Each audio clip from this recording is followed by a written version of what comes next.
Hello everyone, and welcome to episode 110 of my Guild Wars 2 Let's Play series, where today we are going to be exploring through the fractals of the mists while talking a little bit about endgame content and how I'm going to interact with it. As in, this is probably the last episode I'm going to be really focusing on in-game instance content in this entire Let's Play series, where fractals are the main pieces of 5-man content, and then we also got raids and strikes, which are 10-player content. But Fractals of the Mists are located in the Lion's Arch and were originally introduced during the Rimworld Season 1 following the release of Dungeons, where if you come into my kind of messy inventory here, I actually got a single-use Mistgate Portal Scroll, which is for the Road vs. Road Rush that is currently going on when I'm happening to be recording this episode, which if you actually use this Portal Scroll, it's going to take us pretty close to the Fractals portal, where there's also special bonus Fractal weeks that happen where you can get bonus rewards from Fractals, and they give you a single-use scroll that you can use in order to get there. And largely these are pretty useless. I can just use a waypoint to get here, but I think it's kind of fun and slightly thematic. And as I load in right here, and as everything just continues to load in, we actually got Magnus the Bloody-Handed right here, who we saw recently. But we have all the Road versus Road portals, and I think there's a portal to the PvP lobby, and then we also got all the portals to all of the different dungeons, and then you also got all the raid portals right there. So this is kind of the big hub of Guild Wars 2, where with the upcoming expansion number 6, Visions of Eternity, I think the raid portals in here are actually being expanded, and where you will be able to enter all of the strikes that have been introduced into the game as well. I'm not 100% sure though, I'll have to double check on that. But Obsidian Sanctum portal right there, and if you come right over here to this big one in the center, we got Fractals of the Mists. And honestly, this is really fun content, but I'm just not someone who particularly enjoys doing a lot of instance content in any game really nowadays, where I just tend to like playing by myself and just casually exploring open world stuff.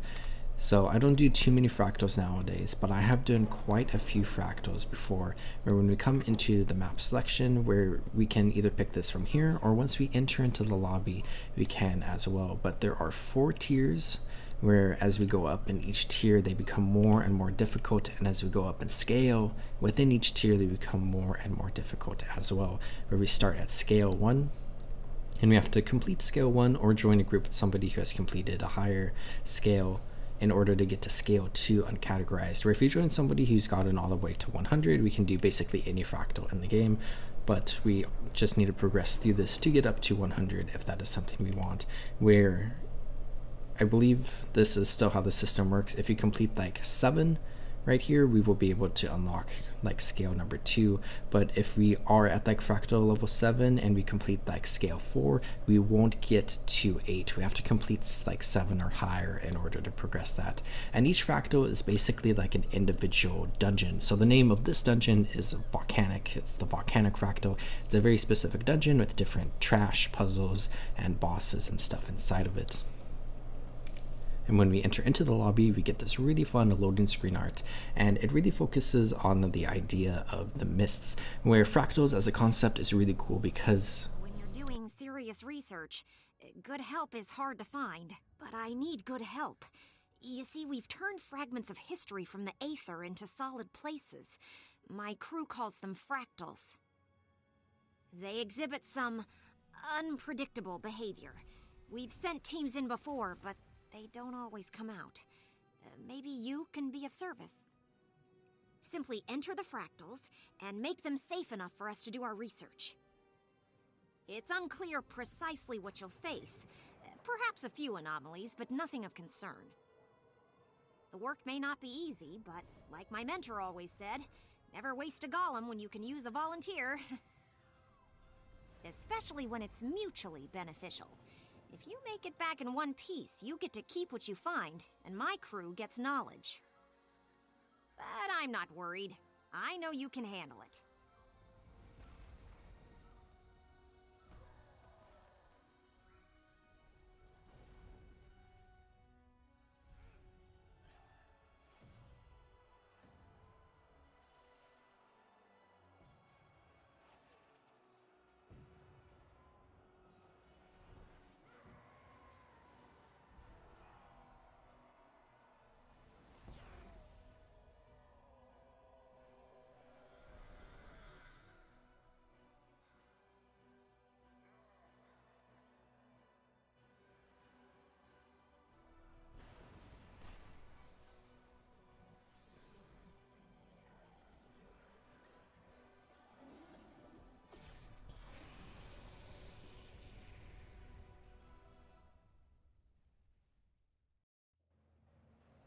And I think it's just a really cool concept, as we just saw, where fractals can take place in alternate realities or in futures or in pasts, where it's really just kind of like a story that isn't necessarily a story we would see specifically in Tyria, but is based on stories we see and stories we have seen and stories we could potentially see. So volcanic, we are exploring through like this very interesting like volcano where Grawl are sacrificing humans.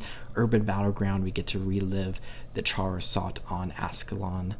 And then we got like really interesting ones like Cliffside, where we see like a giant colossus from a very long time ago, and we have no idea where it is and no idea what that colossus is, but it's just like super mysterious. And then we got some that are like connected to the more recent expansions. I give like some backstories on those expansions, and we see about one new fractal added per year, which is cool to see. But there are just like so many different stories in here that don't really play too big of a part in the like overall story of Guild Wars 2, but are definitely very cool and interesting to see by themselves. We also got daily fractals and like daily recommended fractals, where we can complete them to get like bonus rewards. And really, this is like an amazing way to get gold if you are able to like get good at the game and get good at fractals and get geared up and stuff, where you need ascended gear in order to progress into the higher level fractals in order to survive the higher fractals. It's kind of just like a concept of gatekeeping and progression, really. But we can start with Volcanic level 1, which might be the only one that I do, but we can also see Captain My Trend Boss here, where we can relive that Living World Season 1 story mission, and I'm probably going to do this at some point just to get the achievement as I've been progressing through different achievements.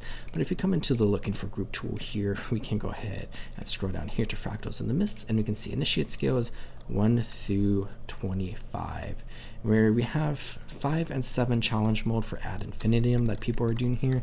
And I guess we could just go ahead and do that. We could progress through scale 1 and experience that, or we could help out this group. And I just want to play a couple fractals just for fun, where I do have an idea for a fractals series where I want to try like soloing fractals from like scale 1 to 100, but I'm not sure if that's even possible, and I have to like double check some stuff, and maybe I could skip the ones that are just like straight up impossible. But if that is something that sounds interesting to you, we can go ahead and do that. And I could do it on this account and we can progress all the way to scale 100. But I'm going to leave so that I can then join this group. You have to leave if you're trying to join another group where Fractals of the Myths. And we can go ahead and just help out with this group. Why not? Where we can enter into here. And I'm not sure if they've already started or not, but we can go ahead and just experience a couple of random fractals, where we do have this lobby here that we can explore a little bit more of in a second.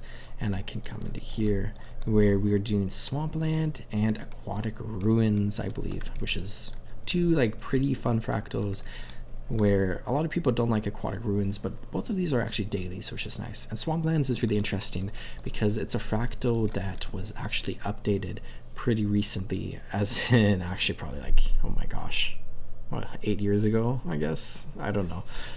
Wow, I've been playing this game for a very long time.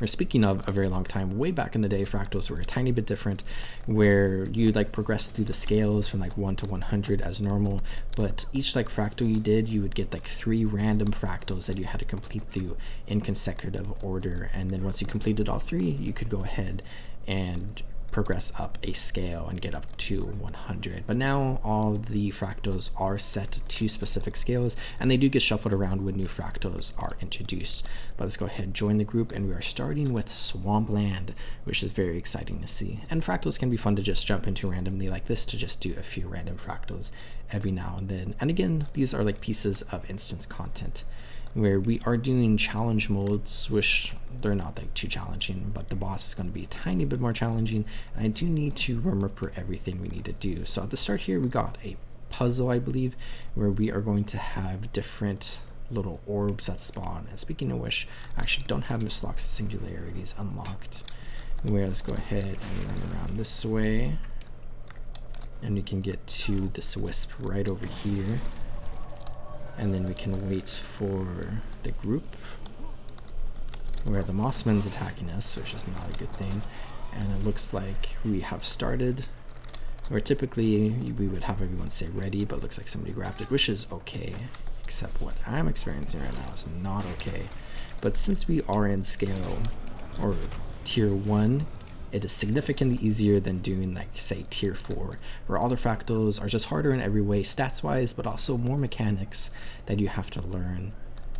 Let's get through here quickly, and then we need to take it to this wisp cleft right over here. We are participating, which is great, and then that opens the door here where we can go ahead and progress through here. And back in the olden days, it would randomly pick one of 2 bosses for us to fight, where there's like a special hut we can actually go to and visit, where we would normally fight the Mossman, but now we fight the Mossman, who is like a really easy boss, on the way to the final boss, which is right up here, where we can fight Bloomhunger, where this is a pretty involved fight actually, with like quite a few mechanics, and it's actually a really fun fight, at least in my opinion, where we can go ahead and just group up with our team here, and we are going to go ahead and start the fight as we approach the center and like interact with this first wisp cleft, where we have this little like green circle around us, which any of the enemies around here, including Bloomhunger himself, will be vulnerable while they're inside of the green circle.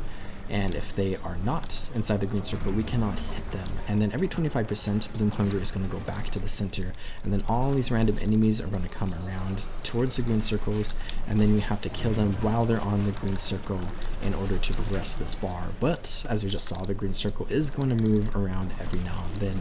We're going to be sitting right here now, and we're going to have all the monsters come to us and kill them on here until we can get this bar filled up all the way. And then once this bar is filled up, I forget if it happens every time, but there is a phase where we need to go bring wisps to each of the wisp clefts, and then we can go ahead and start fighting Bloomhunger again. I think the wisps is only the final part actually. So let's go ahead, come to the new circle here. And as we move around and everything, we got to be careful of, like, you know, the mobs that are stacking up here. And we got to be careful of his attacks, and we got to be careful of all these poison blooms that are around here that we can go ahead and kill. But since we are in tier 1, these fractals are really, really easy to complete. And we can just see we got to 50% again, where he phases at 50%, but we kind of overkilled him just because we were dealing so much damage. Right now we have this phase where we can just kill a few of these monsters around here, and it is pretty simple to do. And as I've been talking about last episode and a little bit in this episode, I'm not super interested in doing all of the fractals, where I do have that idea that I may or may not do, so go ahead and leave a comment down below.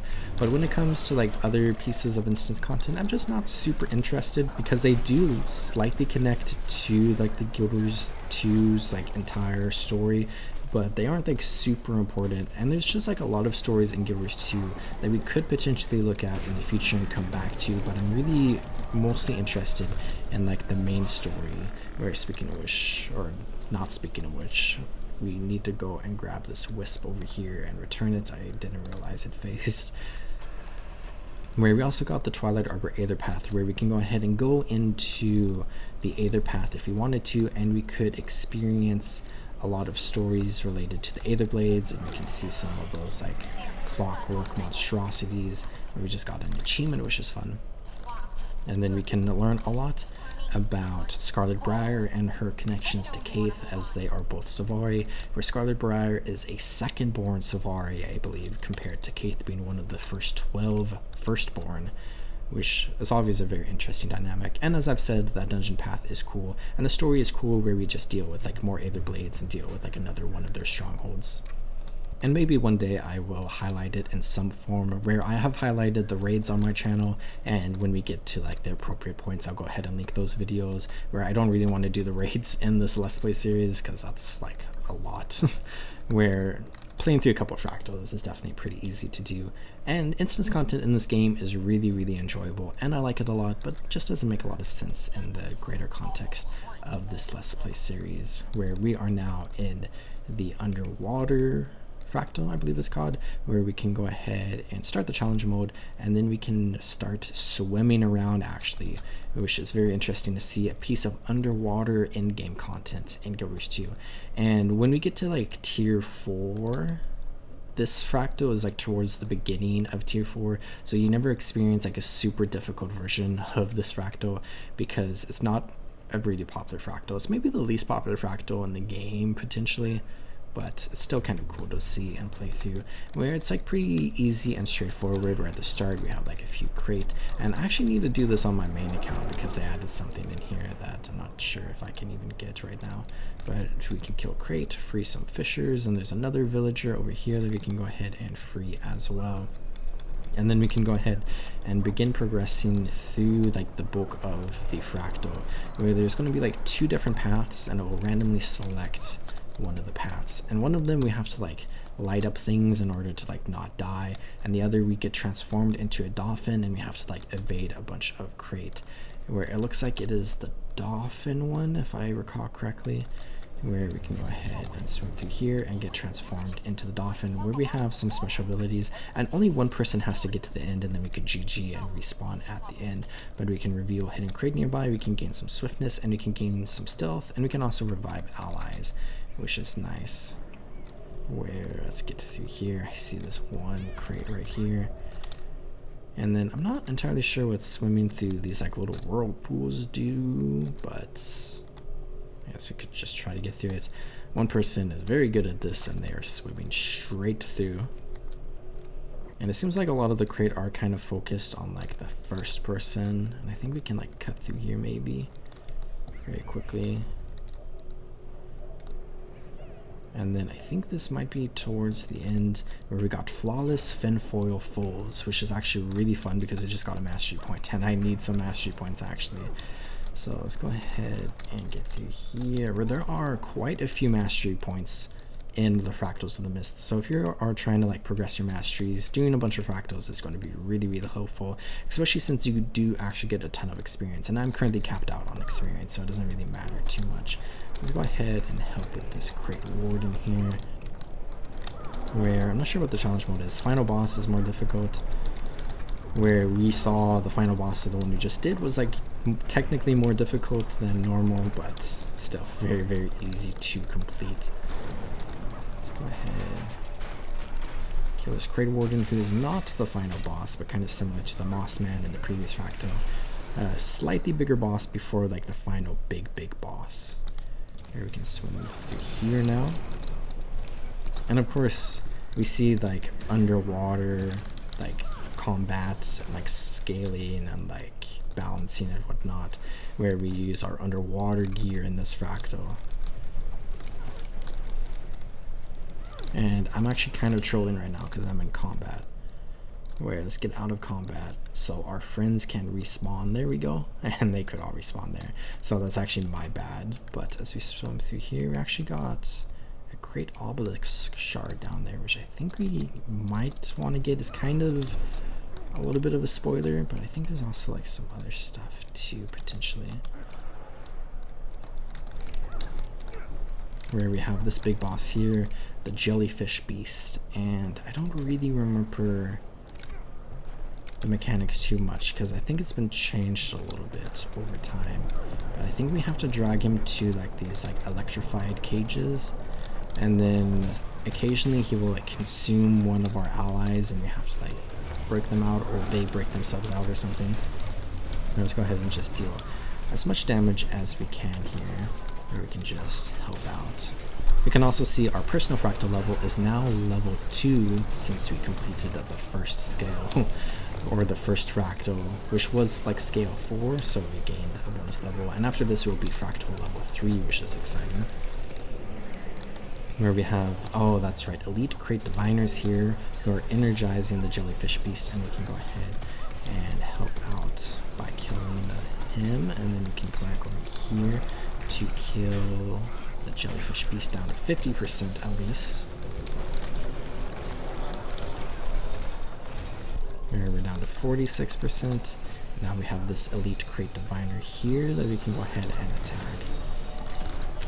Where whoever is in charge or started this group was wanting to do challenge modes because there is a legendary backpack you can get by doing a lot of stuff in Fractals. And I've done it on my main account, and I'm probably not going to do any of that on this account, where there's only one legendary that I'm going to probably get on this account, and that's a very long time from now. And if you know a lot about Guilders 2, you probably know which legendary I'm talking about, but we'll get to it at some point. Where we just need to progress through this boss. get to 25% for the next phase. I kind of just like went away. And heal up. Jellyfish Beast should get to 25% for the next phase. Where he's just not taking a lot of damage right now. Where, there we go, he should phase, as you see here. And now we have these crates over here. Let's kill this crate diviner. And then we have another one over here, and a third one over here. I love seeing all the bubbles and stuff. Seems like with each phase we had one additional one we had to defeat. Back to the center. Where there should be the home stretch where we can go ahead and kill the jellyfish beast. Let's try to heal. Try our best to heal. Just getting stunned. I used my stun break. And I think you have to like stun break and then like get away quickly. Where we're currently imprisoned, but there we go. Where let's go ahead, get down here really quickly. Just for this, where I don't think we can do anything with that, but there's sunken chests over here that we can go ahead and open up really quickly, because I think we'll get an achievement, Master Diver Aquatic Ruins, where really quickly open this one, and then we can leave as well, where that's related to something that was introduced during the Path of Fire expansion, but we'll just hold on to some of that stuff for now. But since we're in there, might as well grab that, and that is what I needed to do on my main account as well. Where it looks like this group has completed everything that they were wanting to do, so let's go ahead and leave party, and then we can come back into the lobby for just a split second. But I could also maybe double check to see if there's another fractal group that just happens to be doing stuff right now. Checking LFG, enter fractals, and somebody's doing ad infinitum achievements. I'm not entirely sure what that means, but let's go ahead and just go into the lobby once again. Where I got this chest down here for completing one of the dailies, and I got a couple of daily chests here where I got a fractal research page, which we can go ahead and just put into our material storage. I got a bonus chest, also got some keys that we can go ahead and use to open these, where we can get some gold and also progress an achievement to get some junk items. And then we have some extra ones here, but I don't want to get extra keys, so we could just sell these straight up for almost a gold. And then I just have a lot of stuff in my inventory that I need to deal with at some point, where fortunately I have a lot of inventory space down here. There's some karma, but the lobby is really cool as well, where it's fun to play through a couple of fractals. But let's go ahead and explore the lobby really quickly, where we have like the main staging around here, and we can watch the cinematic, which actually, is this only the first cinematic, or does it show every cinematic? Nope, it's just the entrance one. But we can also reinforce our armor. Here's what the legendary backpack looks like. We get a little preview on Kilvey, the legendary observer. But reinforce my armor, and then I guess I'll just sell a few things really quickly. You can sell junk, and then we can go ahead and we could use this portal, or we could jump down if we wanted, and we come into like the main like vendor area, where there are a lot of vendors, where we can straight up buy some infusions here in order to put into our armor, and it costs a lot of money. And we have a lot of different variations of this, and it's a pretty confusing system for newer players. But we also got some like special unique rewards here, where we also got like some basic stuff that we can buy, and then we can buy some rings if we wanted, and also looks like some amulets and accessories.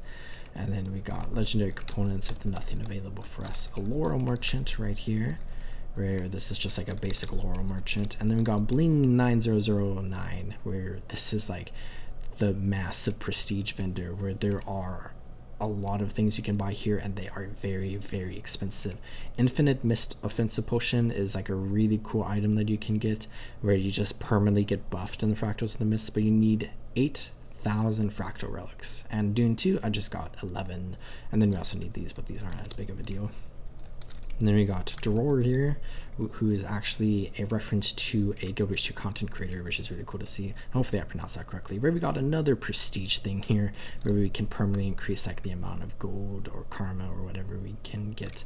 And then we got classic bank and trading post here. And then we also got some potions, which are like the more temporary potions that we just saw, and a basic vendor. And then a really fun little Easter egg right here actually is we can jump into this little well area right here, and we can actually see it is an infinite loop. And I have actually shown this in a couple of videos before, like not on my Let's Play series, but it's just kind of cool to just like jump in here and just like AFK basically. And it might be a little important in just a second, where we can come back to the center here and then over to the other island, where let's go ahead and try to jump down here instead of using the portals, where we can also use this launch pad. I guess we could check out. I think we can use it. And we can just go back up to here, and then we could either jump down again, or we could come here, which is going to send us all the way over to this side, where we can see this fractal instability trainer, and we can go ahead and spawn golems and like experiment with instabilities and just like practice builds and stuff, which is really cool to see. But then, like with every good area in Guild Wars 2, we have a jumping puzzle that, let's go ahead and try to complete this jumping puzzle. It's kind of middle of the pack, I would say, on the easier end of the medium side of things. Not like the easiest jumping puzzle in the game, but definitely not super challenging. Whereas I say that, I'm probably going to like really be challenged for whatever reason, because that always happens to me. Where it is a pretty straightforward puzzle with like a couple of confusing areas, but basically we just want to follow where it looks like we can jump. And I think this puzzle in particular is actually a really cool puzzle because it is located in a lobby, where I really like when different lobbies in Guild Wars 2 have jumping puzzles, because it's a way to kill time while you're waiting for something for whatever reason. If you're waiting for like a player for like 10 minutes, or if you're like in a queue for something, it is really cool to just like mess around with a jumping puzzle, which we explored a while ago, the jumping puzzle in the PvP lobby, and I think that is really cool. But I like this one a fair bit more than the one in the PvP lobby, where it's just fun to mess around for a bit, where that like well infinite falling well thing is kind of like a cool thing where you can just mess around for a bit. This is just another example just to occupy some players' time, where I think we are right up towards the end. Oh, that was kind of scary. Where we can go ahead and just jump up to here, and then let's go ahead and grab this grand chest, and we got Mistlock Mountaineer, 10 achievement points, which is really fun. And I currently have 2 mastery points that I can throw in to one of these at some point, maybe this one next, just so we can progress Scholar of Secrets. And we do have a nice view of the Fractal lobby here and some of the decorations surrounding the Fractal lobby. Let's go ahead and jump up here really quickly and get up to this branch, and then very carefully get to these diving goggles, and you know where we have to jump. Let's jump here and carefully get over to here. And then we got Falling, Screaming, Diving, which is a reference to a really fun Fractal. But let's go ahead and get over to here, and I survived somehow, where that is pretty much everything that I wanted to explore with the Fractals of the Mists. Where let's go ahead, come into here one more time and just double check to see if there's anything going on. Need help, please? Where other than that one group, it doesn't look like there's too much else going on, and I could start my own group if I wanted, but I think I'm going to go ahead and call this good here, where we played through 2 Fractals, and I'm going to play through a couple more just to get a couple of achievements that I need, and they're pieces of content that we already explored in the Living World Season 1. We just have to do the Fractal version in order to progress some of the achievements, and then maybe I will return to some Fractals in the future. Just let me know what you think about my little idea of trying to solo every Fractal that we can. But I'm going to go ahead and call this episode here, a pretty short episode, but it's fun to explore through the Fractals of the Mists, and I hope you all enjoyed watching that, and I hope you all are taking great care of yourselves. Remember to drink some water and subscribe, and I'll see you all next time in the world of Tyria. Goodbye.